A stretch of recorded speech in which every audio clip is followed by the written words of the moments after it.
নমস্কার, সবাই কেমন আছেন? আশা করি সবাই ভালো আছেন। আমিও আপনাদের আশীর্বাদে ভালোই আছি। আমি যে কারণে ভিডিওতে আসলাম, আজকে আপনাদের খুশি একটা খবর দেব, তাই আসলাম। সেটা না হয় পরেই আলোচনা করব। দেখুন, আমার অ্যাডেনিয়াম গাছে ফুল চলে এসেছে।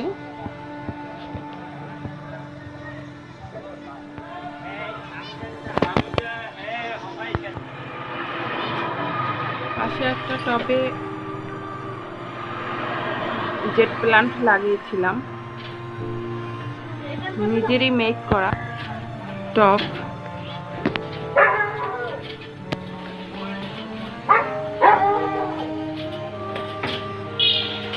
এটা মানি প্ল্যান্ট,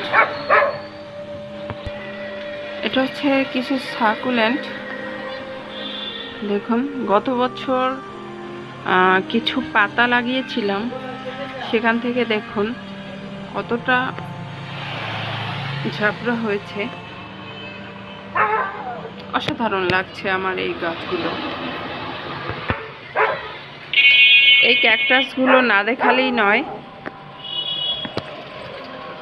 গত বছর লাগিয়েছিলাম এক আপুর কাছ থেকে এনে, তো সেগুলো এখন অনেকটাই বড় হয়েছে এবং বেবিও হয়েছে, অনেক ক্যাকটাস বেবি।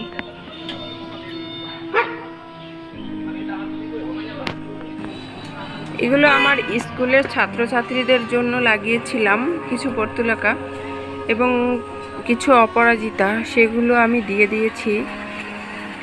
এদের দ্বিতীয় সাময়িকের আগে টেস্ট পরীক্ষা নিয়েছিলাম, সেখানে ফার্স্ট, সেকেন্ড, থার্ড এবং মার্ক যদি হাইয়েস্ট হয় তাদের সেগুলো দিয়ে অ্যাপ্রিসিয়েট করেছি, যাতে তারা সেকেন্ড টার্ম পরীক্ষাটা ভালোভাবে দেয়।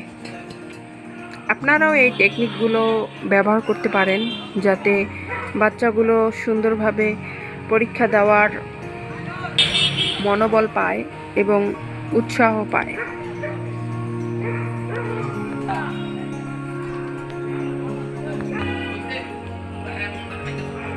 এটা নয়নতারা গাছ, ব্যালকনিতেই লাগিয়েছিলাম বাইরে। আপনাদের বলেছিলাম একটা সুসংবাদ আছে। এই সেই সুসংবাদ যে আমার ফ্রেঞ্চ পাখির কলোনিতে অলরেডি বেবি চলে এসেছে। তো এ নিয়ে 2বার এসেছে, তবে গতবার হয়েছে কি নতুন নতুন এই খাঁচায় ওরা বসবাস করতেছিল, যে কারণে ওরা ঠিকঠাক মতো খাওয়ায়নি। আর নতুন যে পেয়ার্স 2টা, তো ওরা তো এমনিতেই মানে ডিম ফেলে দিয়েছে এবং বাচ্চা ফুটলেও ভালোভাবে খাওয়ায়নি। তো এটা প্রথম যে পাখিগুলো ডিম পাড়ে, এটা প্রবলেম হয় তাদের মাঝে। তো এবার ঠিক হয়ে গেছে, এবার ডিমও ফুটেছে এবং ঠিকঠাক মতো খাওয়াচ্ছেও। দেখুন বাচ্চাগুলো কি সুন্দর বড় হয়ে গেছে। সবাইকে ধন্যবাদ আমার এই ভিডিওর পাশে থাকার জন্য। Tata, bye bye.